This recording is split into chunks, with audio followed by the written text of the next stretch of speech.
The alarm clock's shrill beep cut through the pre-dawn silence of the cramped apartment. Isabella Marin's hand shot out from under the thin blanket, silencing it before the noise could wake her children. 5:30 in the morning, same as every day for the past 4 years. She lay still for a moment, staring at the water-stained ceiling of the rental unit above Chen's bakery. The smell of rising dough already seeped through the floorboards, a scent that had become as familiar as breathing. Aurora Bay might be a coastal city, but this neighborhood saw more rain than sunshine, more rust than romance. Isabella pushed herself up, her lower back protesting. 28 years old, and she already felt ancient. The double shift at Morrison's coffee house yesterday had left her feet swollen and her patience thin, but rent was due in 3 days, and Luca needed new asthma medication. The prescription alone would cost $200, even with the community health clinic's discount. She padded barefoot across the cold linoleum to the children's room, really just an alcove with a curtain she'd sewn from discount fabric. Luca and Leah slept in their twin bed, tangled together like puppies. At 5 years old, they still insisted on sharing, though Isabella had been saving for bunk beds.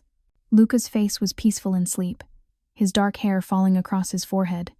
Leah had kicked off her blanket again, one small foot dangling off the edge. Isabella tucked it back gently, her throat tightening as she studied their faces. They had his eyes, dark, almost black, with that same intensity even in sleep. Luca had his stubborn jaw. Leah had inherited the way his brow furrowed when concentrating. Sometimes, watching them, Isabella forgot to breathe. She turned away, pressing her fist against her mouth. 5 years. 5 years of running, hiding, rebuilding from nothing. 5 years of telling herself it had been the right choice. The coffee maker sputtered to life in the kitchenette. Isabella pulled on her work uniform black pants, white shirt, the green apron she'd take from her locker at Morrison's. She braided her dark blonde hair with practiced efficiency, no longer bothering with makeup. Who was there to impress? The morning regulars who barely looked up from their phones. Her manager, Harold, who was 63 and called everyone kiddo? She was pouring her second cup when the radio on the counter crackled to life with the 6 o'clock news. Confirmed reports that Dominic Vannucci, the Italian-born organized crime figure linked to multiple international investigations, has been cited in the United States for the first time in 3 years. Federal authorities declined to comment on his current whereabouts, but sources suggest he may be conducting business along the eastern seaboard. Isabella's hand jerked. Coffee splashed across the counter, spreading in a dark pool. She lunged for the radio, twisting the dial until the voice cut off mid-sentence. The silence that followed was worse than the words. She braced herself against the counter, heart hammering. Dominic Vannucci. Even his name was a brand burned into her memory. She hadn't heard it spoken aloud in years, had trained herself not to think it, not to say it, as if silence could make him less real. Eastern seaboard. Aurora Bay was on the eastern seaboard. Mommy? Isabella spun around. Luca stood in the doorway, his SpongeBob pajamas wrinkled, rubbing his eyes with one fist. Behind him, Leah peeked out, clutching her stuffed rabbit. Hey, baby. Isabella forced brightness into her voice, crouching down. Did I wake you? You made a loud noise. Luca's dark eyes were solemn. Are you sad? Children noticed everything. Isabella had learned that the hard way. Just clumsy this morning. She kissed his forehead, then Leah's. How about we have pancakes? Would that make it better? Leah's face lit up. With chocolate chips? Regular chips today, sweet girl. But lots of syrup. As she measured flour and cracked eggs, the children chattering at the small table behind her, Isabella made herself breathe. Dominic being in the country didn't mean anything. He had business everywhere, shipping, real estate, God knew what else. The world was vast. Aurora Bay was nobody's destination, just a stop along the way to somewhere more important. He didn't know about the children. She'd made sure of that. She'd vanished the night everything went to hell, before she even knew she was pregnant. By the time she'd taken the test in a gas station bathroom 2 states away, she'd already been using a new name, paying cash for everything. No trail, no connections, no way back. Through the window above the sink, rain began to patter against the glass. Another gray day in Aurora Bay. Isabella flipped the pancakes, watching them bubble and brown, and told herself the tremor in her hands was just from too much coffee. But when Luca asked why she'd burned the first batch, she had no good answer. The evening shift at Morrison's had been brutal. A broken espresso machine, 2 customers who'd argued about politics until Harold threatened to call the police, and a birthday party of teenagers who'd left syrup smeared across an entire booth. By the time Isabella clocked out at 9:30, her feet felt like they'd been beaten with hammers. The rain had intensified throughout the day, turning the streets into rivers of reflected neon. She ducked her head against the wind, pulling her thin jacket tighter. The bus stop was 3 blocks away, but she'd missed the 9:15 and the next wouldn't come for 40 minutes. Rosie's Diner sat on the corner, its red neon sign flickering. Isabella hesitated, then pushed through the door. She had maybe $8 in her purse, enough for coffee and toast. The warmth inside made her skin prickle. "Sit anywhere, Han," called the waitress. A woman named Pauline who'd worked there longer than Isabella had lived in Aurora Bay. Isabella chose a booth in the back, sliding onto the cracked vinyl. The diner was nearly empty. An elderly couple by the window, a truck driver at the counter, and, her breath caught, a man sat 3 booths down, his back to her. Dark hair, expensive coat despite the casual setting, but it wasn't his appearance that made her pulse spike. It was the way he sat perfectly still, spine straight, as if waiting for something. Or someone. Isabella forced her eyes down to the menu, though she had it memorized. She was being paranoid. 5 years of looking over her shoulder had turned her into a ghost who saw threats in every shadow. "Coffee?" Pauline appeared with a pot. "Please. And wheat toast, no butter." "You got it." Isabella pulled out her phone, checking the texts from her neighbor, Mrs. Chen, who watched the children after school. Luca had finished his homework. Leah had painted a picture of a dragon. Everything was normal. She exhaled slowly, taking a sip of the coffee. It was terrible, burned and bitter, but it was hot. "Excuse me." Isabella looked up. The man from the other booth stood beside her table. Up close, she could see he was younger than she'd thought, maybe 35, with a lean, hard face and eyes that missed nothing. His left hand rested at his side, but there was a quality to his posture that suggested he could move very quickly if needed. On his right forearm, visible where his sleeve had ridden up, was a tattoo, a serpent coiled around a dagger. Isabella's blood turned to ice. "Yes?" Her voice came out steady. 5 years of practice. "You dropped this." He placed a business card on the table. She hadn't dropped anything, but she looked down anyway. The card was cream-colored, expensive stock. Embossed lettering, Marco De Luca, security consultant, a phone number. Nothing else. Except there was something else. On the back, written in blue ink, 4 words. "He's been looking for you." Isabella's vision tunneled. The diner sounds the clatter of dishes. Pauline's laugh, the door chime faded to white noise. She looked up, but the man was already walking away, pulling on his coat. "Wait." She half stood. He paused at the door, glancing back. His expression was unreadable. "I was asked to deliver a message. I've done that. The rest is between you and him." Then he was gone, the door swinging shut behind him, leaving only the rain and the flickering neon sign. Isabella sat frozen, the card burning in her hand. She flipped it over again, reading the words until they blurred. "He's been looking for you. Not someone. Not a man. He.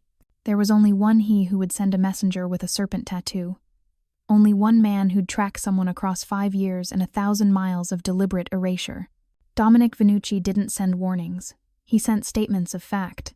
Isabella's hands shook as she pulled out a $20 bill, far more than her order cost, and dropped it on the table. She didn't wait for change. Outside, the rain soaked through her jacket in seconds, but she barely felt it. The bus was pulling up to the stop. She ran, splashing through puddles, and threw herself through the doors just before they closed. Found a seat near the back and stared out the window at the blur of lights. Her phone buzzed. Unknown number. She nearly didn't open it. Nearly threw the phone into her purse and pretended this wasn't happening. But she'd learned long ago that pretending didn't make things less real. The text was simple. "Tomorrow, 7 p.m. Be ready." No signature. No explanation. Isabella closed her eyes, the phone hot against her palm. 5 years. She'd had 5 years of peace, of building a life where her children could be safe and ordinary and free. 5 years of believing she'd escaped. But you didn't escape men like Dominic Vannucci. You just borrowed time until they decided to collect. Isabella had called in sick to Morrison's the first time in 2 years. Harold had been understanding, telling her to rest up. They'd manage. She'd spent the day in a haze of mechanical motion. Breakfast for the children, walking them to kindergarten, cleaning the apartment with frantic energy that did nothing to calm her mind. At 3 o'clock, she picked up Luca and Leah from school. They chattered about their day. Luca had gotten a gold star in math. Leah had played the triangle in music class, and she responded automatically, her thoughts elsewhere. What did Dominic want? Why now, after all this time? The questions circled like vultures, but underneath them was a deeper fear. What would he do when he saw the children? Because he would see them. That text had been a summons, and there was only one answer she could give. At 6 o'clock, she fed Luca and Leah an early dinner: chicken nuggets and carrot sticks, their favorite. She helped them into their pajamas, read them an extra story. When Leah asked why they were going to bed so early, Isabella said Mommy wasn't feeling well and needed quiet time. But it's still light outside, Luca protested, pointing at the window where gray twilight lingered. I know, baby. Just for tonight, okay? Tomorrow we can stay up and watch a movie. That mollified them. Isabella tucked them in, kissing each forehead, breathing in the scent of children's shampoo and innocence. Her chest ached. At 6:45, she changed into clean jeans and a sweater, not dressing up, but not looking like she'd given up either. She braided her hair, washed her face, and stared at her reflection in the bathroom mirror. 28 years old, shadows under her eyes, lips pressed thin with worry. She looked like what she was, a woman who'd been running on fumes for half a decade. But her eyes were clear, determined. Whatever happened tonight, she would protect her children. That was the only thing that mattered. At 6:58, she heard the vehicles. Not one car, multiple. The sound of expensive engines, too smooth and powerful for this neighborhood. Isabella moved to the window, pulling the curtain aside just enough to see. 3 black SUVs had parked on the street below, blocking traffic. Men in dark suits stepped out, scanning the area with professional efficiency.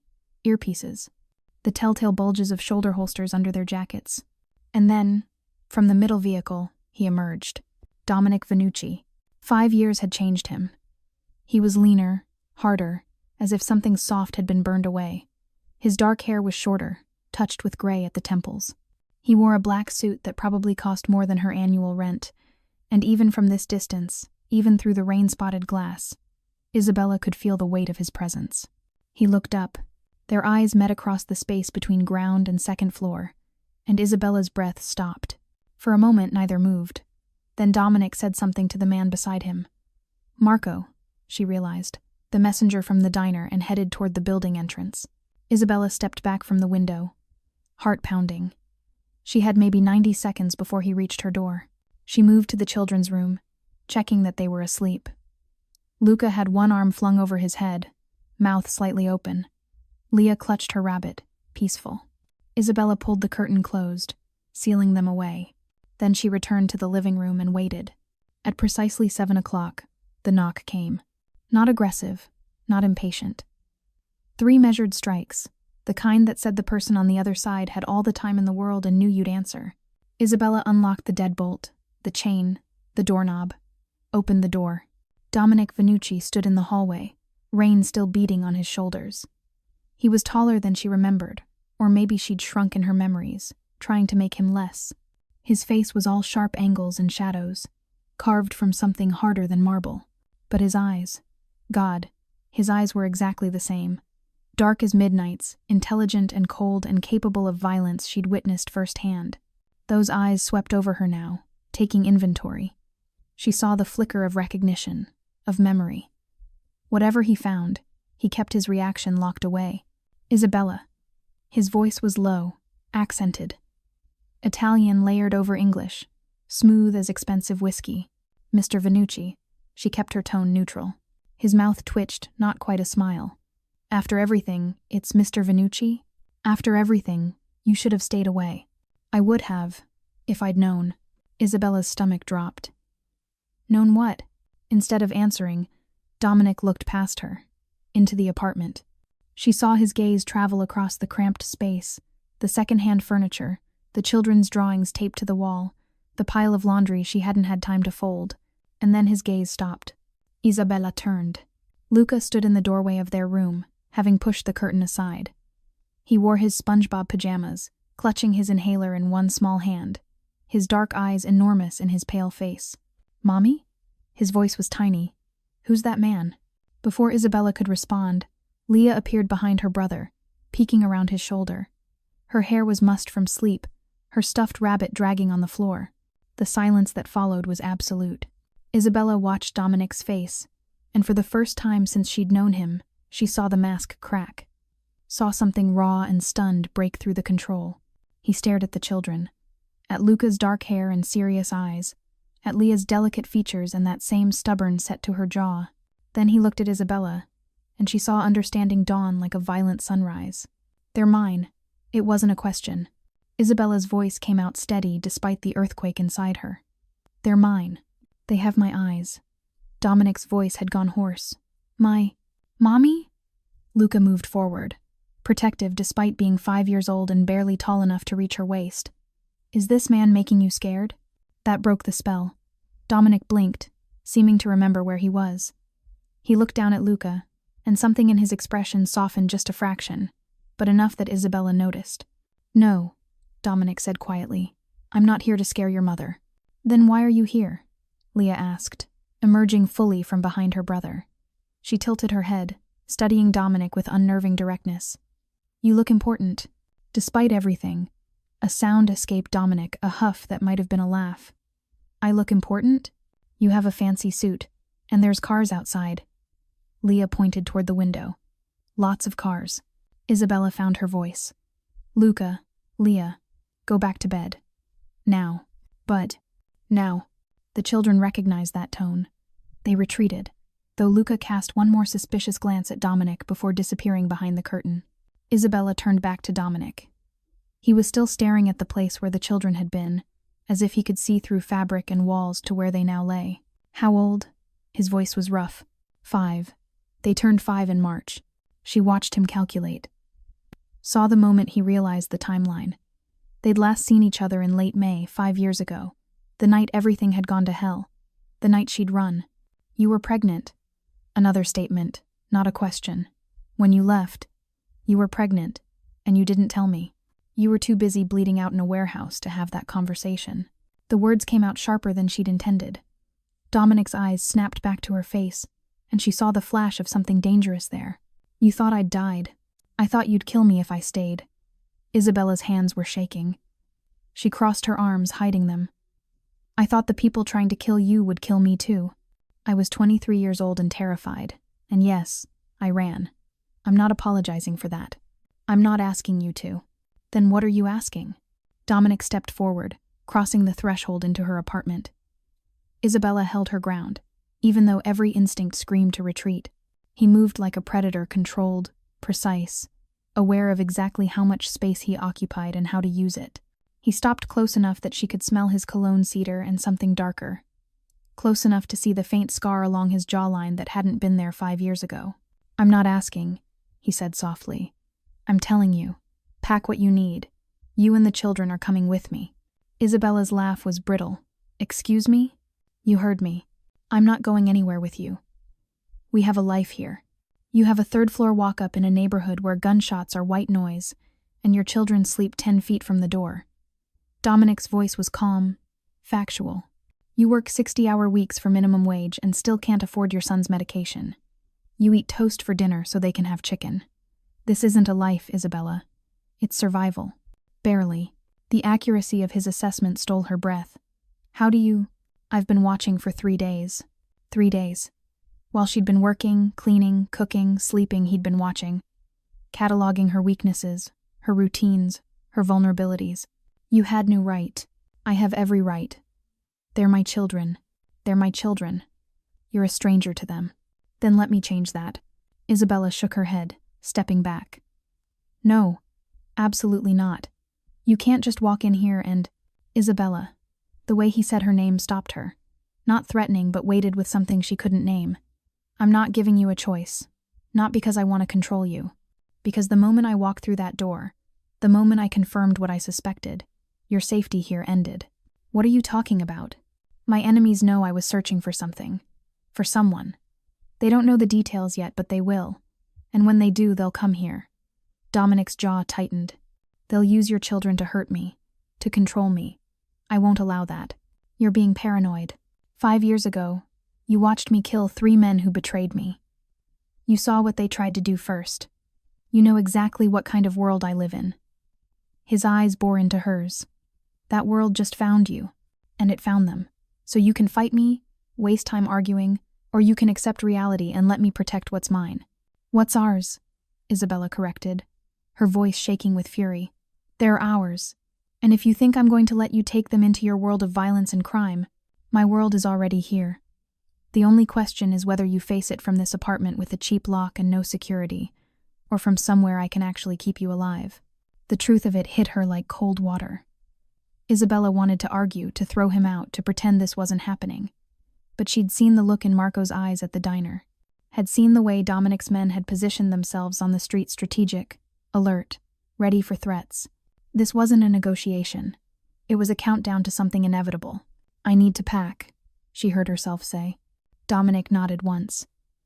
You have 30 minutes. Marco will help. I don't need 30 minutes, Isabella. After that, we leave whether you're ready or not. He walked to the window, positioning himself where he could see both the street and the apartment entrance, his phone already out, giving orders in rapid Italian to someone on the other end. Isabella stood frozen for a moment, watching him. Watching the man who'd haunted her dreams and nightmares for 5 years now stood in her living room, reorganizing her entire existence with a few phone calls.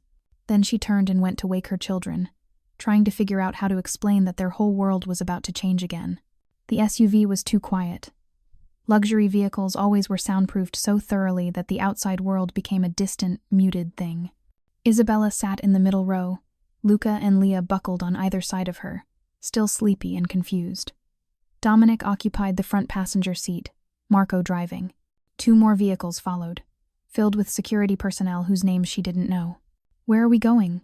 Luca asked for the 3rd time. His inhaler was clutched in one hand, his other holding Isabella's. Somewhere safe, she said, because she didn't have a better answer. Is that man our daddy? The question came from Leah, innocent and devastating. Isabella felt Dominic go still in the front seat, though he didn't turn around. We'll talk about it in the morning, sweet girl. But I want to know now. Leah. Yes. Dominic's voice cut through the darkness. He did turn now, looking back at Leah. Yes, I'm your father. Isabella's breath caught. You don't get to. She asked a question. She deserves an honest answer. His eyes met Isabella's, and there was something in them she couldn't read. I won't lie to them. You don't know them. Then I'll learn. Luca was frowning, his child's mind working through this new information. If you're our daddy, how come you never visited? Mommy says daddies are supposed to visit. The question hung in the air. Isabella saw Dominic's jaw tighten, watched him choose his words carefully. Because I didn't know you existed, he said finally. If I had known, I would have been there every single day. Why didn't you know? Leah pressed. Don't daddies always know about their kids? Not if the mommy doesn't tell them. Isabella stiffened. Don't you dare make me the villain here. I'm not. I'm answering her question. By blaming me? By telling the truth. Dominic's voice was level, but she heard the edge beneath it. You left without a word. You hid them from me. Those are facts, Isabella. I'm not assigning judgment, just stating what happened. You want to talk about what happened? Fine. Isabella could feel her control fraying. Let's tell them about the warehouse. About the blood on the floor. About the men with guns who... Not here. The command in his voice was absolute. He glanced at the children, then back at her. Not in front of them. He was right, and that made it worse. Isabella closed her mouth, swallowing the words, the anger, the 5 years of justified fear. The rest of the drive passed in silence. They arrived at Villa Serpente just before midnight. The estate sat on a private peninsula, accessible only by a guarded gate and a long winding drive. In the darkness, Isabella could make out the shape of the main house, sprawling, modern, all glass and stone and controlled elegance. This is your house? Leah pressed her face to the window, eyes wide. It's like a castle. Not a castle, Dominic said, but it's safe. That's what matters. Security met them at the entrance, more men in suits, weapons visible now that they were on private property. Dominic gave quick instructions in Italian, then turned to Isabella. Marco will show you to your rooms. There's food in the kitchen if the children are hungry. We'll talk in the morning. No. Isabella stayed where she was, children flanking her. We talk now. You don't get to drag us here and then dismiss us like... Isabella. He cut her off, and there was something in his voice that made her pause. It's been a long night. They're exhausted. You're exhausted. Let them sleep. Give yourself time to process. Then we'll talk. I promise. She wanted to argue, but Luca was swaying on his feet and Leah's eyes were drooping. They needed rest, and God help her. So did she. Fine. Morning. But you and I are having this conversation without an audience. Agreed. Marco led them through hallways that were too beautiful to feel real marble floors, art on the walls that probably cost more than her entire apartment building. He stopped at a suite of rooms on the second floor. This section is yours, he said in accented English. The children's room connects to yours. There's an intercom if you need anything. Isabella nodded, too tired to process the luxury.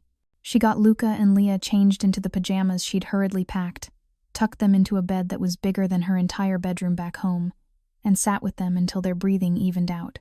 Only then did she let herself stand, let herself walk to the window and look out over the dark grounds. She was in Dominic Vannucci's home, in his world, and she had no idea how to get back out.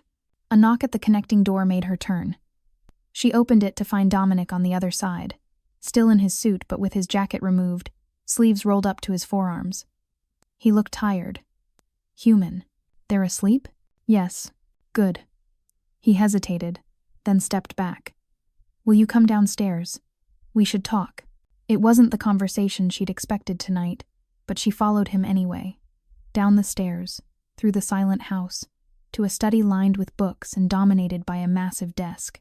Dominic poured 2 glasses of amber liquid from a crystal decanter. You don't drink. Tonight you do. He pressed a glass into her hand. Trust me. Isabella took a sip. Whiskey, smooth and expensive, burning down her throat. She coughed, and Dominic's mouth twitched. When did you find out? He asked. About the pregnancy.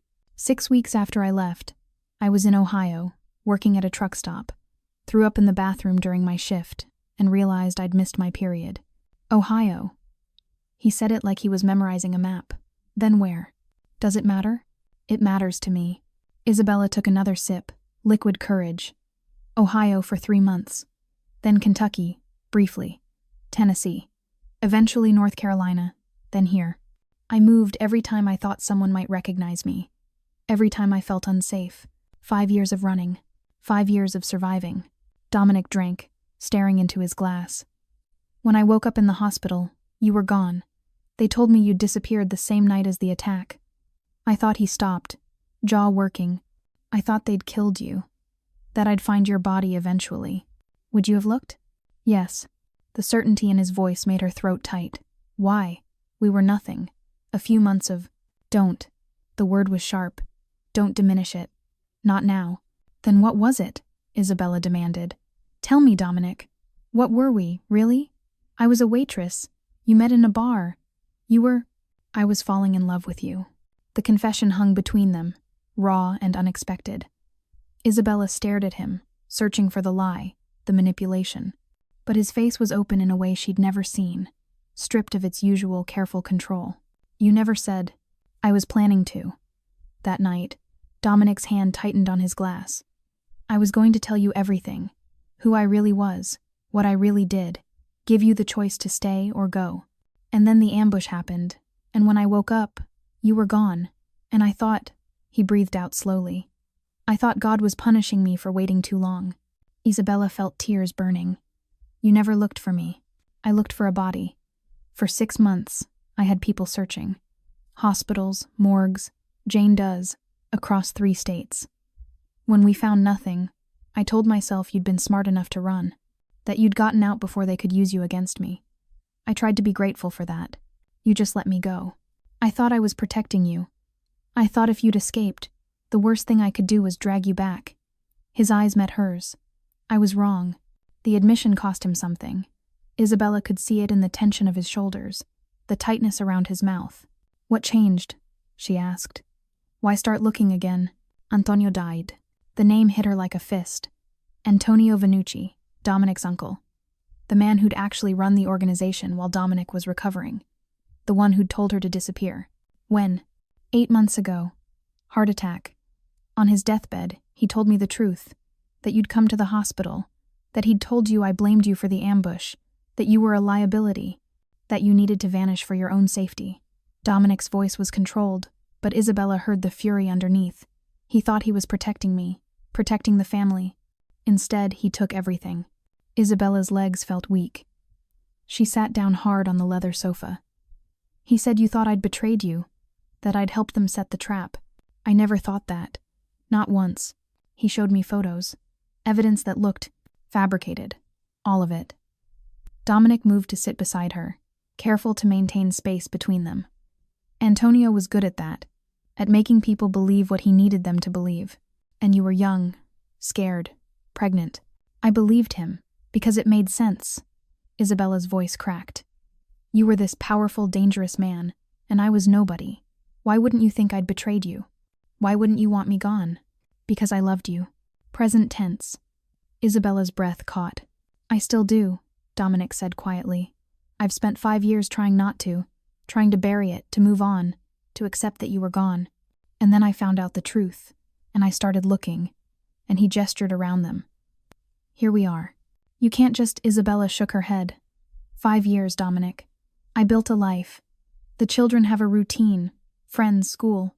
They have you, working yourself to death to afford rent and medicine. They have a neighborhood where I counted 4 drug deals in the 3 hours I watched your building. They have a mother who's so exhausted she falls asleep standing up. His voice was gentle, which somehow made it worse. That's not living, Isabella. That's just not dying yet. It's ours. It's real. It's not built on crime and violence and they're safer in a 3rd-floor walk-up with a lock a teenager could pick? Dominic's control slipped. You think I want them in my world? You think I wouldn't give everything to be able to walk away? To be a normal father who coaches soccer and worries about homework? But that's not reality. Reality is that I have enemies, and now those enemies know about you, about them, and I will do whatever it takes to keep them safe, even if you hate me for it. I do hate you. The words came out thick with tears. I hate that you're right.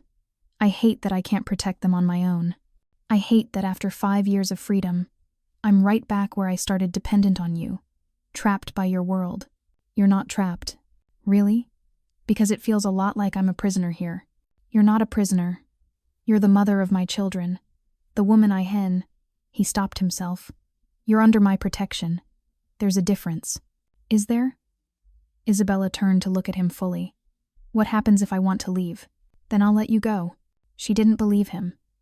Couldn't afford to believe him. But, Dominic continued, if you leave, they stay with me. And there it was. The truth beneath the velvet words. You can't. I can. I will. I've already contacted lawyers. DNA tests will confirm paternity. A judge will see your employment record, your income, the neighborhood you lived in. They'll see my resources, my ability to provide. I'll get custody, Isabella. Maybe not full, but joint at minimum. And that means they spend half their time here, in a world you can't monitor, with people you don't trust. It was checkmate, delivered with surgical precision. Isabella wanted to scream, to throw her glass, to claw at his too calm face. Instead, she said, You're a bastard. Yes. No denial, no defense. But I'm a bastard who will keep them alive. Can you say the same? The question gutted her, because the answer was no. She couldn't. Not anymore. Not with Dominic's enemies circling. Not with her minimum wage and her exhaustion and her complete lack of resources to fight what was coming. She'd lost. The moment he'd knocked on her door, maybe even before that, the moment he'd learned of their existence, she'd lost. What do you want from me? She asked, defeated. Stay. Raise them here. Let me be part of their lives. Dominic's voice softened. Let me try to be what they need. What you needed 5 years ago. And if it doesn't work, if this life, this world, is wrong for them, then we'll figure something else out. Together. He stood, setting down his glass. I'm not your enemy, Isabella. I'm not your jailer. I'm just a man who wants to know his children. Who wants to protect the people he loves, even if they don't love him back. He left her there in the study, surrounded by leather and books and the scent of expensive whiskey. Isabella sat in the silence, tears finally falling, and wondered how you were supposed to hate someone when they kept saying exactly what you needed to hear. Isabella didn't sleep that night. She lay in the enormous bed in her assigned room, staring at the ceiling, listening to the unfamiliar sounds of the villa, climate control humming, the distant sound of the ocean. Footsteps in the hallway, security, she assumed, making rounds. At dawn, she gave up and got out of bed. Checked on Luca and Leah, who were still asleep, tangled together in a bed bigger than any they'd ever known. Their faces were peaceful, untroubled. For them, this was an adventure. They didn't understand yet what it meant. She found the kitchen a massive space of stainless steel and marble, and was attempting to figure out the espresso machine when Marco appeared. Here, he took over with practiced ease. Signor Vannucci says you take it black, 2 sugars. Of course, Dominic had noted that detail. 5 years ago, he'd memorized everything about her. Her coffee order, her favorite songs, the way she always ordered dessert but never finished it. She'd thought it was romantic then. Now it felt like surveillance. The children will need breakfast, she said. Do you have cereal? Milk? Everything's been stocked. Signor Vannucci had staff shop yesterday, children's food, clothes in their sizes, toys. There's a playroom on the 3rd floor. He's very prepared. He's very thorough. Marco handed her the espresso. It's not my place to say this, but he's been different since finding out. More focused. More. He searched for the word. Alive. Funny.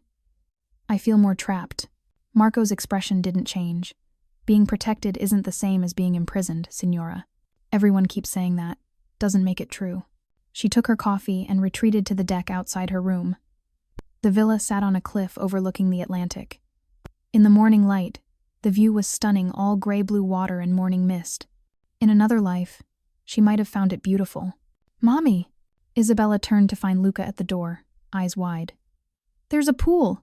Can we go swimming? After breakfast. And we need to talk about some things first. But, after breakfast, baby. Leah appeared, dragging her rabbit. Is this our new house? How did you explain this to 5-year-olds? How did you make them understand that their entire world had shifted overnight? We're staying here for a while, Isabella said carefully. With your father. Dominic, Leah said, testing out the name. That's a big name. It is. I like it. Leah climbed onto the deck chair beside Isabella. He has a nice face, even though he looks serious. He's always serious, Isabella muttered. Were you guys married? Luca asked. At 5, he was starting to understand family structures. His kindergarten classmates had moms and dads, sometimes 2 moms or 2 dads, sometimes just 1 parent. No, but he's our dad. Yes. Did you love him? The question hit harder than expected. Isabella looked at Luca's earnest face, so like Dominic's, and couldn't bring herself to lie. Yes. I did. Once. Do you still? That's complicated, baby. Grown-ups always say that when the answer is yes, Luca said with 5-year-old wisdom, and wandered back inside to explore. Isabella sat with her coffee, watching the sun climb higher, and tried not to think about how her son might be right. The morning passed in a strange domestic rhythm. Breakfast in the massive kitchen, Dominic appearing briefly to check on them before disappearing into phone calls and meetings. The children explored, delighted by every new discovery. The pool, which had a shallow end just for them, the playroom, stocked with more toys than they'd seen in their entire lives. The library, where Dominic found them later, Leah reading to her brother from a picture book. Isabella watched him with the children, looking for signs of discomfort or disinterest. But Dominic seemed natural. He crouched down to their level when talking to them, listened when Luca explained his inhaler, showed Leah how some of the books had belonged to him as a child. You speak Italian? Lai asked, fascinated. I do. Would you like to learn? Can you teach me bad words? Dominic's laugh was startled and genuine. Maybe when you're older. It was wrong, Isabella thought. How easily they were adapting. How quickly Luca and Leah were accepting this man as their father. But children were resilient, she reminded herself. They took the world as it came. It was adults who remembered to be afraid. That afternoon, while the children napped, Dominic found Isabella on the deck again. We need to talk about logistics, he said. School, doctors, everything you'll need. I need to go back to the apartment. There are things. Marco's already been. Your belongings are being packed and moved here. Isabella turned sharply. You can't just. Your landlord was understanding. I explained you had a family emergency. Your security deposit will be returned, plus an additional month's rent. That's not the point. The point is you're not going back there. It's not safe. Says who? Says the man who found you in 3 days after 5 years. If I can find you, others can too. Dominic's voice was patient but firm. This isn't negotiable, Isabella. None of this seems to be. No, It's not. He met her eyes. I'm sorry for that, but I'm not sorry for keeping you safe. That night, after the children were in bed, Isabella found herself in the study again. Dominic was working at his desk, reading through documents in Italian. He looked up when she entered. Can't sleep? Can we talk? Really talk? He set aside the papers. Of course. Isabella sat across from him, choosing her words carefully. I need to understand what our life looks like now. Not the villa, not the security, the reality. What am I supposed to do here? Be your… what? Housekeeper? Nanny to my own children? Neither. You're their mother. That's the only role that matters. But what about me? I had a job, friends, a life. You had a survival strategy, Dominic corrected gently. And you can have more here. Take classes, pursue interests. Work if you want. I have businesses that need capable managers, or you can do something entirely different. The only requirement is that you're here for them, and that you're safe. And if I meet someone? The question came out before she could stop it. Dominic's expression shuddered. What do you mean? I mean, am I allowed to have a life, date, or am I expected to be available? For me? His jaw tightened. I'm not keeping you here as some kind of mistress, Isabella. I'm keeping you here because you're the mother of my children. What you do beyond that is your choice. Really. Though I'd ask that anyone you bring around them be thoroughly vetted first. It was a reasonable request, but Isabella heard what he wasn't saying. That the thought of her with someone else bothered him. That maybe Marco was right, and finding out about the children had changed something fundamental in Dominic. I don't want your charity, she said finally. If I'm staying, I want to be useful. I want to contribute. You are contributing. You're raising our children. That's not enough for me. Dominic studied her, then nodded slowly. All right. I have several legitimate businesses. Restaurants, hotels, import-export. Choose one, learn it, make it better. I'll provide whatever education or training you need. Just like that? Just like that. He leaned back.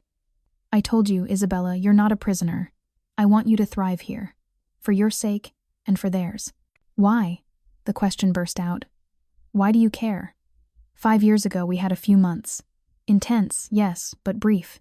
You could have walked away. Could I? Dominic's voice was soft. Look at them, Isabella. Really look. They're the best parts of both of us. They're brilliant and kind and funny. They're everything I didn't know I could have. How could I walk away from that? People do it all the time. I'm not people. No, Isabella thought. He wasn't. For better or worse, Dominic Vannucci was exactly who he'd always been. A man who protected what was his with absolute ruthlessness, who made decisions and carried them through no matter the cost. And somehow, against all logic, she and her children had become his. The question was whether that would save them or destroy them. 3 weeks passed in the strange limbo of Villa Serpente. Isabella found herself falling into a routine despite her resistance. Mornings with the children breakfast, lessons, Dominic had hired a tutor to keep them on track academically, time at the pool or in the playroom. Afternoons while they napped, she'd begun sitting in on meetings with Dominic's hotel manager, learning the business. Evenings were family dinners, then bedtime stories. It was domestic in a way that felt surreal, like playing house with a man who commanded an empire built on violence. But the children thrived. That was the hardest part to reconcile. Luca's asthma had improved with access to better medication and the clean ocean air. Leah had started speaking Italian phrases she picked up from staff. They no longer woke up asking when they'd go home. This was becoming home. And Isabella didn't know how to feel about that. Mommy, come see. She found Dominic in the library with both children, a massive atlas spread across the floor. He was pointing to Italy, telling them about the city where he'd grown up. And this, he tapped a spot, is where your grandmother lived. My mother. She made the best tiramisu in all of Rome. Can we visit? Leah asked. Someday. When you're older. Isabella leaned against the doorframe, unnoticed. There was something in Dominic's voice when he talked about his mother, a softness, a grief he usually kept locked away.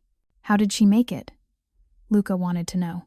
She had a secret, would soak the cookies in coffee mixed with a tiny bit of almond liqueur, and she'd always let me help with the cocoa powder at the end. Dominic smiled, lost in memory. I'd get it everywhere. She never minded. Was she nice? The nicest person I've ever known. Nicer than Mommy? Dominic looked up then, his eyes finding Isabella in the doorway. Different from your mother. My mama was soft, gentle. Your mother is strong. She's had to be. Something in Isabella's chest tightened at the recognition in his voice. That night, after the children were asleep, she found him on the terrace off his bedroom. He stood at the railing, cigarette in hand, a habit she'd forgotten he had. I didn't know you'd told them about your mother, she said. He didn't startle. They asked about my family. I saw no reason to lie. What did you tell them? About what you do? That I run businesses. That sometimes my work is dangerous, which is why we have so much security. Dominic took a drag, exhaled slowly. The truth, just simplified. They'll figure it out eventually. I know. But they're 5. They don't need the full truth yet. He glanced at her. Do you want me to lie to them? I want them to never have to know. That's not realistic. I know. Isabella moved to stand beside him. Below, she could see security personnel making rounds. How many people work here? At the villa? 15 full-time. Another dozen on rotation. Why? Just trying to understand the scope of it. Of your life. My life is excessive by necessity. Protection requires layers. He paused. You could leave, you know. Take them somewhere smaller. Less. This. I wouldn't stop you. Isabella looked at him sharply. Earlier you said. I know what I said. That was when I thought you'd run and I'd never see them again. But you're here. They know me now. We could arrange something. Joint custody. Supervised visits if you prefer. You wouldn't be trapped. Why the change of heart? Because watching you these past weeks, I realize I did to you what Antonio did to me. Took away your choice. Manipulated the situation to my advantage. Dominic's voice was quiet. I don't want you here because you're afraid to leave. I want you here because you choose to be. Isabella's throat was tight. And if I choose to go, then we'll work something out. Legally, properly. I won't take them from you. I promise. The offer should have brought relief. Instead, Isabella felt oddly hollow. She'd spent 3 weeks waiting for the other shoe to drop, for Dominic to show his true controlling nature. But instead, he'd given her back her power. I need to think about it, she said. Take all the time you need. But before she could leave, Dominic caught her hand. His palm was warm, calloused, familiar despite the years. For what it's worth, he said quietly. I'm glad you're here, even if you hate me for it, even if you never forgive me. I'm glad I get to know them, to know who they are. And I'm glad to know you're safe. Isabella looked down at their joined hands, then back up at his face. In the moonlight, he looked younger. Less like the dangerous man who dragged her from her apartment, more like the one she'd fallen for 5 years ago. I don't hate you, she admitted. I wish I did. It would be easier. Easier than what? Than this. Than not knowing what I feel. She pulled her hand free and walked away before she could do something stupid like kiss him. Behind her, Dominic stood alone on the terrace, watching the ocean and wondering if giving her freedom meant losing her forever. The next morning, Luca had one of his first severe asthma attacks in months. Isabella woke to his wheezing, found him sitting up in bed struggling to breathe. She grabbed his rescue inhaler, but his hands were shaking too much to use it properly. Marco, she shouted, knowing security monitored the family wing. I need help. Marco appeared in seconds, took in the situation, and immediately called for the villa's doctor. But before the doctor could arrive, Dominic was there, taking the inhaler from Isabella with steady hands. Luca, look at me, he said calmly. We're going to breathe together. In through your nose, hold it. Out through your mouth. With me now, he demonstrated, exaggerating the breaths. Luca tried to follow, eyes wide with fear. Dominic kept his voice low, steady, counting breaths until the medication could take effect. Good. That's good. You're doing great. Again in, hold, out. Slowly, agonizingly, Luca's breathing began to ease. By the time the doctor arrived, the attack was subsiding. The doctor checked Luca over, adjusted his preventive medication dosage, and pronounced him fine but in need of rest. Through it all, Dominic stayed. Sat on the edge of Luca's bed, one large hand on the boy's small back, keeping him calm and grounded. Only when Luca had fallen back asleep did Dominic move to leave. Isabella caught him in the hallway. Thank you. You don't need to thank me. He's my son. Still, you knew what to do. I was panicking. You did fine. You got help immediately, that's what mattered. Dominic ran a hand through his hair, and Isabella noticed it was shaking slightly. Does that happen often? It used to, before I could afford better medication. But he's been stable for a while now. I don't know what triggered it. Stress, perhaps. Change. Dominic's jaw tightened. My fault, then, for uprooting his life. Don't do that. Do what? Take on guilt that isn't yours.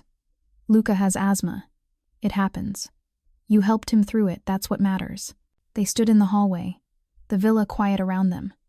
Somewhere below, security made their rounds. In the room behind them, both children slept. I meant what I said last night, Dominic said, about giving you a choice.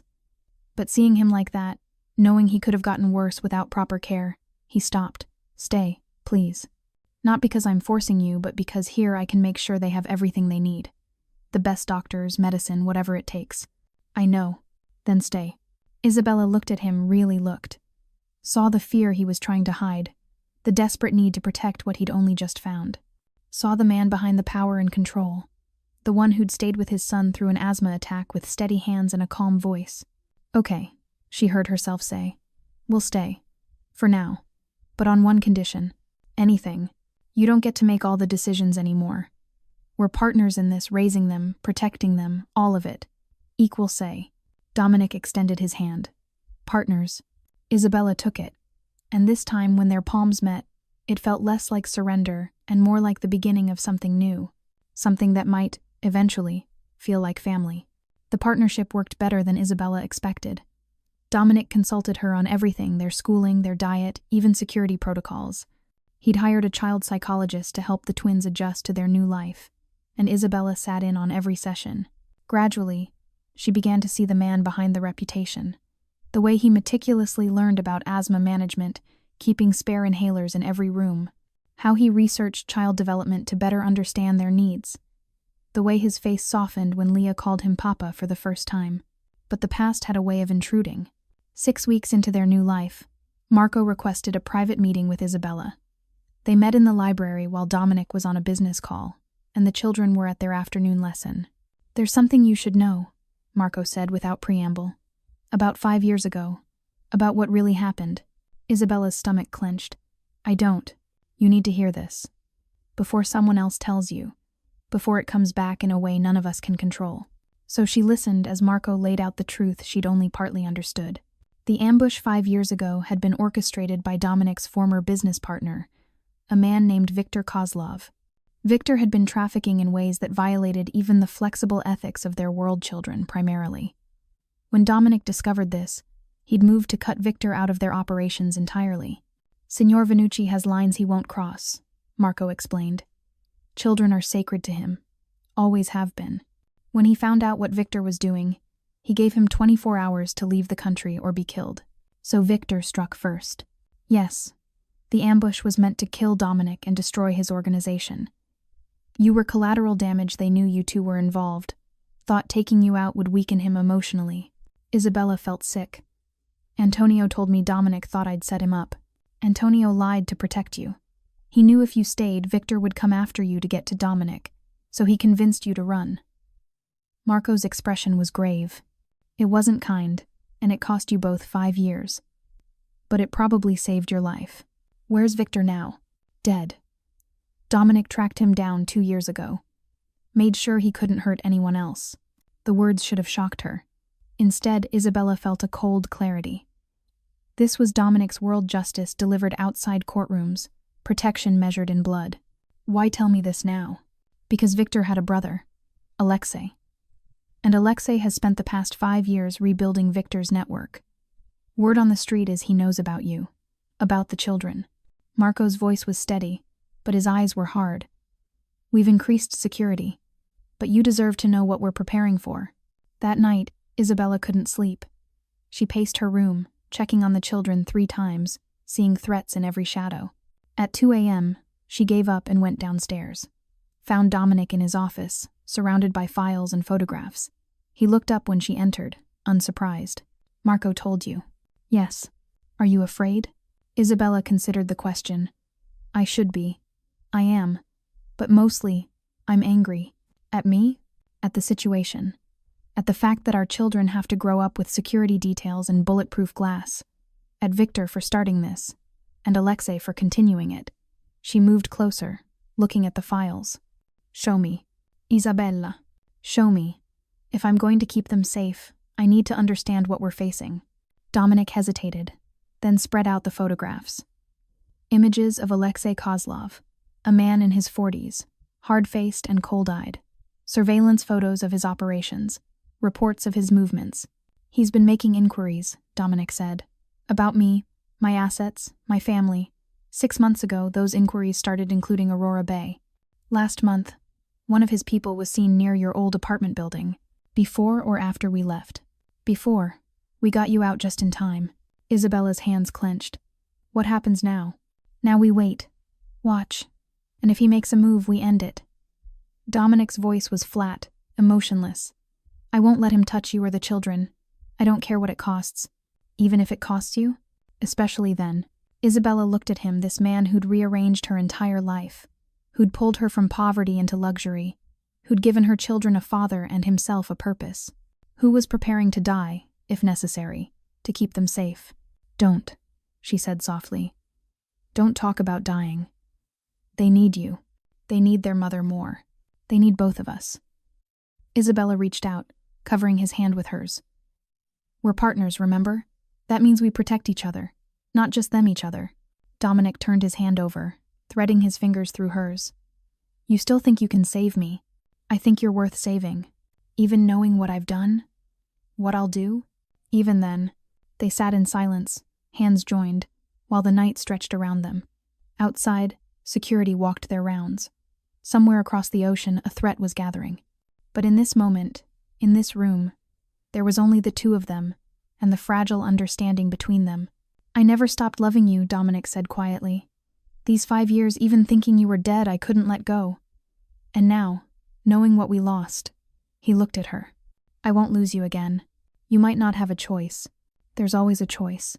And I choose you. I choose them. I choose this family, no matter what it costs. Isabella's throat was tight. That's not love, Dominic. That's obsession. Maybe. Or maybe they're the same thing. His eyes were dark, intense. Tell me you don't feel it too. This pull, this certainty that we're meant to be here, together, despite everything that tried to tear us apart. She wanted to deny it, wanted to maintain the distance that kept her safe, but she'd never been good at lying to him. I feel it, she whispered. God help me. I feel it. Dominic stood, pulling her to her feet, his hands framing her face. Then let me in. Not just for them, for us. Let me prove I can be the man you need. You don't have to prove anything. I do. To you. To myself. To them. His thumb brushed her cheek. I've been a lot of things in my life, Isabella. Most of them bad. But I want to be good at this. At being their father. Your partner. Maybe, if you'll let me, your lover again. The word hung between them, loaded with 5 years of longing and loss. This is a bad idea, Isabella said, even as she swayed closer. Probably the worst. We should think about it. Be rational. When has anything between us been rational? And then he was kissing her, and she was kissing him back, and all the reasons this was wrong evaporated in the heat between them. His hands tangled in her hair, her fingers clutched his shirt, and for a moment they were 23 and 28 again, young and reckless and so desperately in love it hurt. When they finally broke apart, both breathing hard, Dominic rested his forehead against hers. Tell me to stop, he murmured. Tell me this is moving too fast. It is too fast. Then tell me to stop. I can't. Good. He kissed her again, softer this time. Because I don't think I could. They didn't sleep together that night, both understanding that step required more thought, more certainty. But Isabella didn't return to her room. Instead, they lay on the sofa in his office, her head on his chest, his arms around her, talking until dawn about everything they'd missed in 5 years apart. And when the children woke and found them there, Leah simply smiled and said, See? I told you Mommy and Papa liked each other. Children, Isabella thought, saw things more clearly than adults ever could. The attack came 3 weeks later, during the worst storm Aurora Bay had seen in decades. Hurricane Iris had been downgraded to a tropical storm by the time it hit the coast, but the wind and rain were still vicious. Power flickered throughout the villa at dinner time. Dominic had already activated emergency protocols, backup generators, extra security, everyone confined to the main house. The children thought it was exciting, an adventure. Isabella knew better. How bad? She asked Dominic quietly while Luca and Leah were distracted by the windows, watching trees bend in the wind. Storm will pass by midnight. We're secure. But his eyes said something else. Stay alert. At 8 p.m., the main power cut out. Backup generators kicked in immediately, but there was a moment of darkness, of vulnerability. That's when the first explosion came. Not inside the villa at the perimeter. The backup generator for the gate system. Suddenly the storm wasn't their only problem. Upstairs. Now. Dominic's voice was controlled but absolute. He nodded to Marco. Code black. Code black. They'd drilled for this. Isabella grabbed both children. Game time, she said with forced cheerfulness. Remember the special hiding place we practiced? Are we playing hide and seek? Leah asked, but her eyes were wide. Something like that. Come on, quick. The panic room was hidden behind a bookcase in Isabella's suite. She ushered the children inside a reinforced space with supplies, communications equipment, its own air system. Luca was shaking. Mommy, what's happening? Just a precaution, baby. Stay here, stay quiet. I'll be right outside. You're not coming in? Leah clutched her rabbit. I need to help Papa. But you're safe here. I promise. She sealed the door, hearing the locks engage. Through the reinforced walls, they'd be protected from anything short of explosives. But leaving them tore at her heart. Dominic found her in the hallway. They're secured? Yes. Good. I need you in the control room. I should stay with them. The best way to protect them is to help me see what's coming. I need your eyes. Trust me. So Isabella followed him to the villa's security center, where monitors showed every angle of the property. What she saw made her blood run cold. 6 men, maybe 7, moving through the grounds. Professional, armed, using the storm for cover. Alexei's people? She asked. Has to be. Dominic was on his phone, speaking rapid Italian. Marco's team is engaging at the south entrance, but they sent a second group to the cliffs. They're trying to trap us. They're trying to get inside. To them, his voice went cold. They won't. The next 20 minutes were chaos. Gunfire, sharp cracks that cut through even the storm's noise. Shouts. The organized chaos of Dominic's security team defending their position. Isabella watched the monitors, calling out positions, helping coordinate. It felt surreal, like watching a movie where her life was the plot. Then one of the monitors went dark. The hallway outside the family wing. Cameras out, Isabella said. Or covered. Dominic grabbed a weapon from the lockbox. Stay here. Like hell. Isabella, please. If something happens to me, they need you. Don't make me worry about you too. But before they could argue further, the door to the control room burst open. Not Marco. Not security. A stranger, dripping wet, gun drawn. Dominic moved without hesitation, tackling the man before he could fire. They went down hard, grappling. The gun skittered across the floor.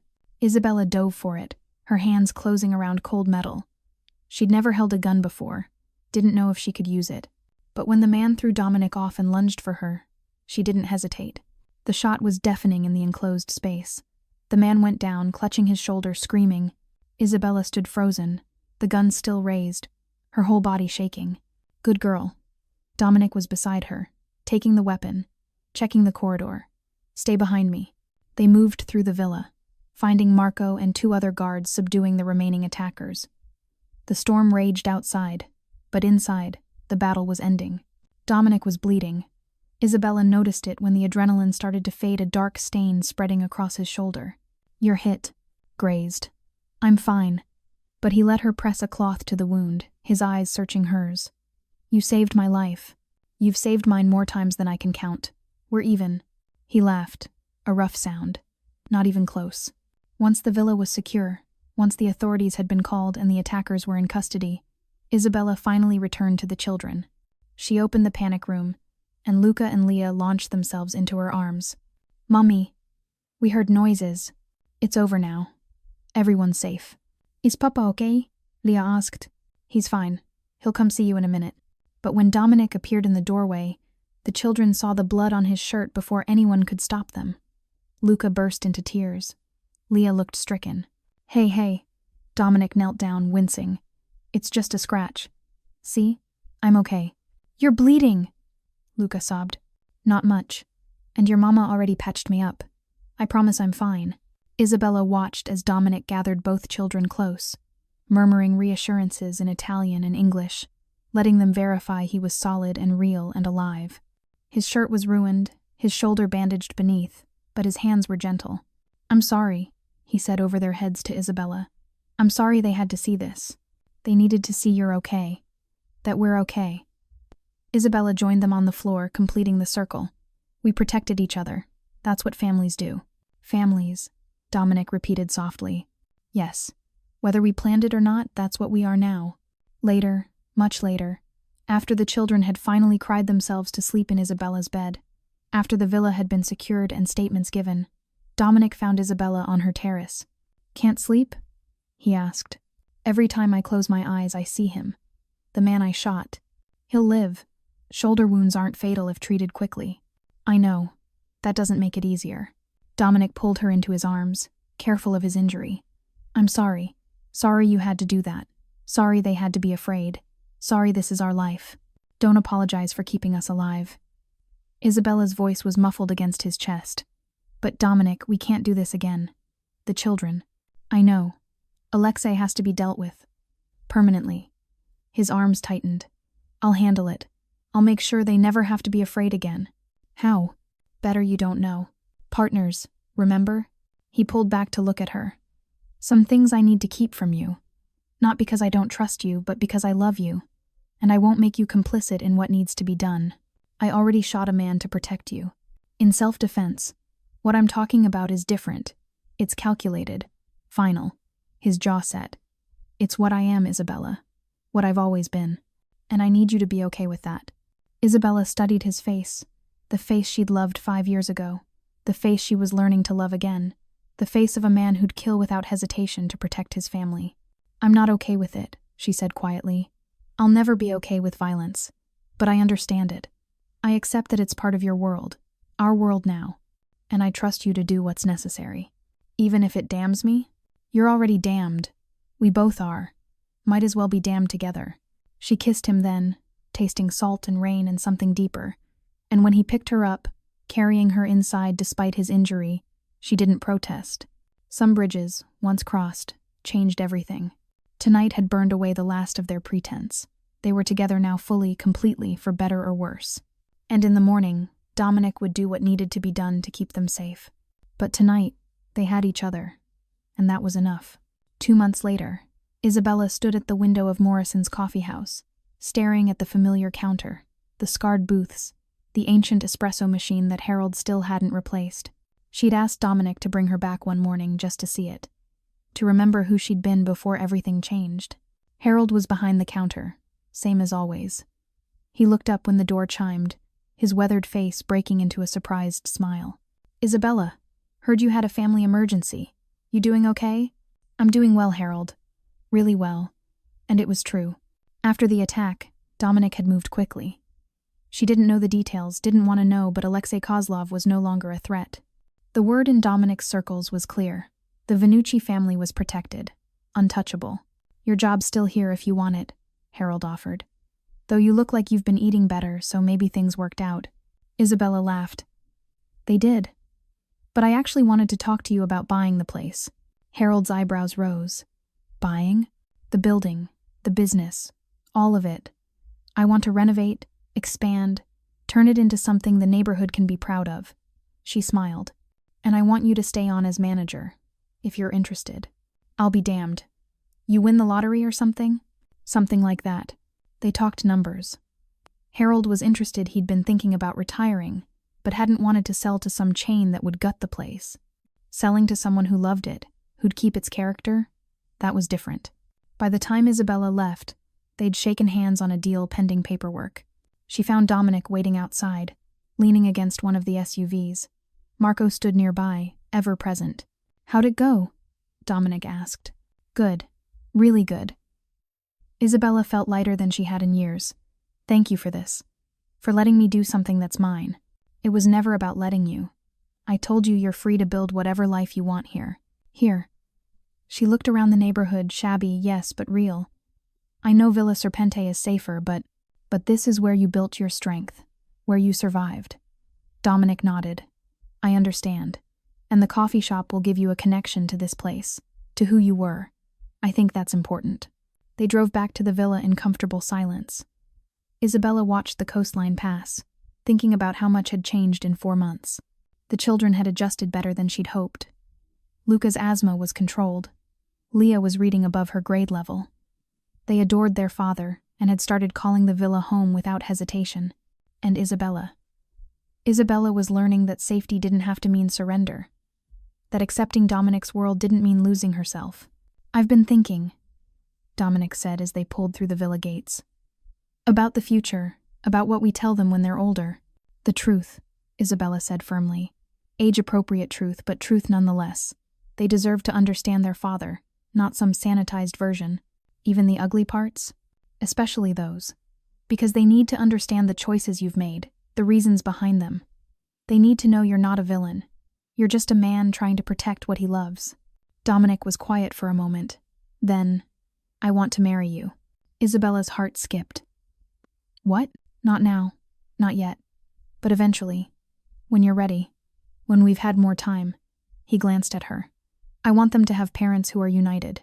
I want you to have my name, my full protection. I want the world to know you're mine. Yours, Isabella repeated, testing the word. Once it would have chafed. Now it felt different, not ownership, but belonging. What if I'm never ready? Then we'll stay as we are, partners, co-parents, whatever you need. His hand found hers. But I'm not going anywhere, Isabella. This time, neither of us is running. That night, after dinner, after the children's bath and bedtime stories, Isabella and Dominic sat together on the terrace. The ocean was calm, stars bright overhead. Do you ever regret it? She asked. Not the children, but what could have been if you'd lived a different life. No. This is the only life where I have you. Have them. Everything else, power, money, reputation, means nothing compared to that. Even if it's dangerous? Especially then. Something worth having is worth protecting. He pulled her closer. I was empty before you. I didn't realize it until you left. And then for 5 years I was just going through motions, existing, not living. And now I wake up every morning and hear our children laughing. I see you smile at something Leah said. I watch Luca concentrate on his homework with his tongue between his teeth exactly like I used to. And I think, this is what I was made for. Not running an empire. Being their father. Your partner. Isabella's eyes burned. You know that's the most romantic thing you've ever said to me? I'm Italian. We're naturally romantic. You're also a crime boss. That too. He kissed her temple. But even crime bosses need someone to come home to. Is that what I am? Someone to come home to? You're everything. You're home. Simple words, but they carried weight. Isabella leaned into him, listening to his heartbeat, and let herself believe in impossible things. Like happy endings in a world built on violence. Like love surviving 5 years of separation and pain. Like a family forged from necessity becoming something real and unbreakable. A year later, Isabella stood in Morrison's coffee house, now called Morrison's Coffee and Community Hub, for the grand reopening. The renovations had taken 8 months, but the result was beautiful. The old character remained, but everything was updated, improved. Harold cut the ribbon, speechless for once. The neighborhood turned out families who'd lived here for generations, mixing with new residents drawn by the revitalization. Dominic stood in the back, Luca and Leah on either side of him. They wore matching Morrison's t-shirts that Isabella had made. To anyone watching, they looked like any other family, proud, happy, together. No one knew about the security team in civilian clothes scattered throughout the crowd. About the bulletproof glass in all the windows. About the panic button under the counter, just in case. That was fine. Some secrets kept people safe. After the crowd dispersed, after the photographers left and the doors closed, Isabella found her family at a corner booth, the same one where she'd sat the night Marco had delivered Dominic's message. So? Dominic asked. How does it feel? Perfect. Isabella slid into the booth, accepting the coffee Leah had made, with Harold's heavily supervised help. Absolutely perfect. Mommy, when can we work here? Luca asked. I want to make coffee too. When you're older, baby. Much older. Papa lets me help in his office, Leah pointed out. Papa lets you color while he works. That's different. Still counts, Dominic said, his eyes warm. They'll be running your business before you know it. Isabella looked at her children, then at the man beside them, no longer the threat from her nightmares, but the foundation of her new life. It hadn't been easy. There'd been nights of doubt, days of fear, moments when she'd wanted to run again. But they'd built something real here. Messy, complicated, sometimes dangerous, but real. And that, Isabella thought as Luca knocked over his juice, and Leah dissolved into giggles, and Dominic calmly mopped it up with napkins, was what family actually looked like. Not perfect, not simple, but worth everything. The wedding took place at Villa Serpente, small and private. Just family Isabella's mother, who'd been brought back into their lives carefully. A few of Dominic's blood relatives from Italy. Marco, of course, standing as best man. Harold and Pauline from the coffee shop, the children's tutor and doctor. Luca and Leah, now 8, stood as ring bearers and flower girl, taking their duties very seriously. Isabella wore a simple dress, no veil. This wasn't about spectacle. It was about commitment, about making official what they'd been building for 4 years. When Dominic slipped the ring on her finger, he said in Italian, "Ti amerò per sempre, ti proteggerò sempre." I will love you forever. I will protect you always. And Isabella, who'd learned Italian from her husband and children, responded in the same language, Io resterò sempre al tuo fianco. And I will always stand beside you. Not behind, not in front, beside. Partners, equals, family. That night, after the guests had left and the children were asleep, Isabella and Dominic stood on their terrace, the same place where they'd stood 100 times before. Any regrets? He asked. Not one. She laced her fingers through his. You? Only that it took us so long to get here. We needed the time. To heal. To trust. To become who we needed to be for each other. Wise words. Mrs. Vanucci. The name still sounded strange. But good.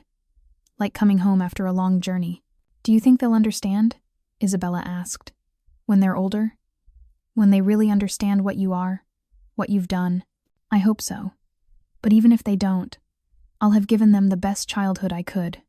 Safety, love, stability, the things I never had. You're a good father. I'm trying to be. That's all any of us can do. They stood together as the stars wheeled overhead and the ocean whispered against the cliffs. Somewhere in the house, Luca coughed, not a bad attack, just the tail end of a cold. Leah talked in her sleep, spinning dreams. And Isabella realized something fundamental. She was happy. Despite everything, the violence, the fear, the complicated reality of their lives, she was genuinely, deeply happy. It wasn't the life she'd imagined at 23. It was better. Because it was real. Because it was earned.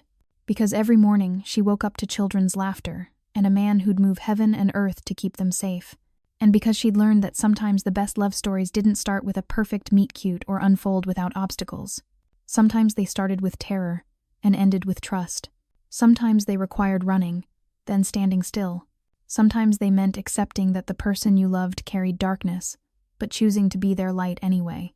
I love you, she said quietly. Not the first time she'd said it in 4 years, but it never got old. Sempre, Dominic replied. Always. And as they turned to go inside, to check on the children one more time before bed, to step into their shared future, Isabella didn't look back. The past was done. The present was full. And the future, messy, complicated, imperfect, was theirs.